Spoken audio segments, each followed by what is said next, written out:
Good morning, it's Anand here from Osho, Ireland, and today is the 56th meditation technique. This is the midway point between our 112 techniques that we're doing, and what's been a real super thrill is that some of you have actually been with me since the beginning. So um, it's lovely to think that you've been getting a taste of these meditative techniques for the last 56 weeks. Um, or should it be 55 weeks? Anyway, so this particular technique is um, the last of the self-remembering techniques. So just to share with you, in the Osho Book of Secrets, they're put into different categories, whether it's seeing meditation, whether it's sound meditations, and so forth. So these ones are self-remembering. So the instructions are: illusions deceive, colors circumscribe, even divisibles are indivisible. So what does this mean? So illusions deceive. So Tantra Osho shares that the world, thinking of the world as an illusion. Now I'll explain what that means a little bit more, because I know for myself I was very confused by this initially. Still am, but a little more clarity thanks to Osho. Colours circumscribe, so that to me means that they change. You know, is a green a real green? Is a red a real red? You know, when we think of rainbows, how they change all the time. Even divisibles are indivisible. So Osho shares about Shankara, who taught the world is an illusion. And in the West, we have often thought of, well, if the world is an illusion, it means that everything is unreal. And what Osho says, and he's very clear about this, he says here, he says, try to understand this. I may dream in the night that I have become a butterfly, and I cannot decide in that dream whether this is real or unreal. So Osho says that illusion doesn't mean unreal. Illusion means an impossibility to decide whether it is real or unreal. So we don't know whether a thing in the world is real or unreal. So when Osho says, in the morning I may be puzzled like Chung Tzu, whether instead the butterfly may have been dreaming. These are two dreams, and there is no way to compare which is real or which is unreal. But he says Chung Tzu is missing one thing: the dreamer. And so this technique is about the observer, bringing us back to the observer. If we look at the world where we're not sure is what we see is real, the world of our senses is what he's talking about. From my own experience, when I first read this technique, weirdly enough, I couldn't remember what technique have I to do next week. And it was almost like my mind went, no, I don't want to think about the world as unreal. I'm very attached to my senses. But then when I think about when I sit and I do zazen, so I do sitting zazen, and your eyes are half closed, you're looking at a wall, and I have quite a textured wall. And each time I sit and do zazen, my mind looks at the wall and looks at all of these moving images.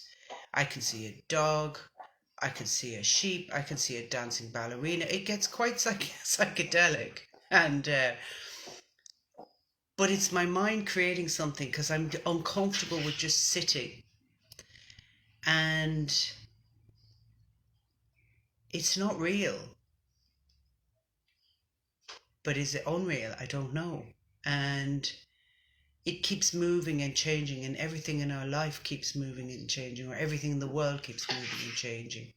That's my cat puking in the background. She's bringing up a fur ball, in case you can hear that. So But when I'm in the zazen, who's the observer? So it's the observing. So for a few minutes, what I invite you to do is meditate on this passage I'm going to share with you from Osho. If the whole world is unreal, then there is no shelter in it. Then you are moving after, following shadows, and wasting time and life and energy. Then move inwards. One thing is certain. I am. Even if the whole world is illusory, one thing is certain. There is someone who knows this is illusory. So maybe close your eyes and feel into that. And I'll do the 3 bells to signal the end.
So background commentary was courtesy of my son. Was that an illusion or not? He seems pretty real to me. So listen, thanks very much for joining me today, and I'll see you next Sunday at 11 a.m. for the 57th meditation technique. Have a great day. Thank you. Bye-bye.